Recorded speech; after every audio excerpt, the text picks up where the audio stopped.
میں نسلی تعصبات کے واقعات میں دن بدن اضافہ ہوتا جا رہا ہے اور تھوڑے دن پہلے کی ویڈیو تھی جس میں ایک یوکرین کی لڑکی کو ٹرین میں کیلیفورنیا میں ٹرین میں دن دہاڑے کئی لوگوں کے سامنے قتل کر دیا گیا۔ ایک سیاہ فام شخص نے اس کا قتل کیا تھا۔ اس کے علاوہ بھی ایک دن پہلے کی ویڈیو ہے جس میں اس واقعے میں ایک شخص کو جس کا تعلق انڈیا سے تھا، اس کو اس کی بیوی اور اس کے 18 سال کے بیٹے کے سامنے بے دردی سے قتل کر دیا گیا۔ ایک امریکن نے اس کا قتل کیا،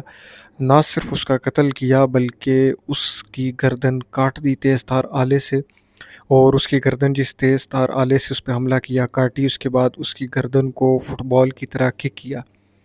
بہت ہی دردناک قسم کی ویڈیو ہے اور مجھے دیکھ کے انتہائی دکھ ہوا کیونکہ چاہے وہ انڈین ہے، کوئی بھی ہے، کسی بھی نسل سے اس کا تعلق ہے، مگر وہ ایک انسان تھا جس کو اتنی بے دردی سے مارا گیا۔ اور اس میں ویڈیو میں دیکھا جا سکتا ہے، نیٹ پہ موجود ہے اس ویڈیو میں، کہ جناب اس کی جو بیوی تھی اور اس کا 18 سال کا جو بیٹا تھا وہ اس کو بچانے کی کافی کوشش کرتے رہے اس کے مرنے سے پہلے، اور اس کی بیوی نے اس قاتل کو کئی دفعہ دھکا دیا، مگر وہ بار بار اس شخص کے اوپر تیز تار آلے سے حملہ کرتا گیا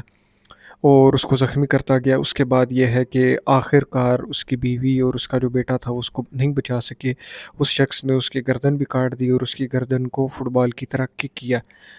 اور اس کے بعد جو اس کا بیٹا اور اس کی جو بیوی تھی مرنے والے شخص کی، وہ دور چلے گئے اپنی جان بچانے کے لیے۔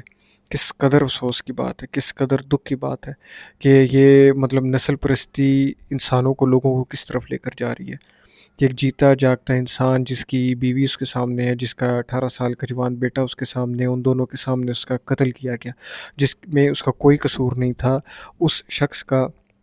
اس سے قاتل امریکن کے ساتھ ایک چھوٹی سی کسی بات کے اوپر اس کی بحث ہوئی تھی، ان دونوں کی آپس میں، اس چھوٹی سی بحث کے اوپر واشنگ مشین کے اوپر بحث ہوئی تھی، اس چھوٹی سی واشنگ مشین کی بحث کے اوپر اس امریکن نے اس انڈین کو اتنی بے دردی کے ساتھ قتل کیا۔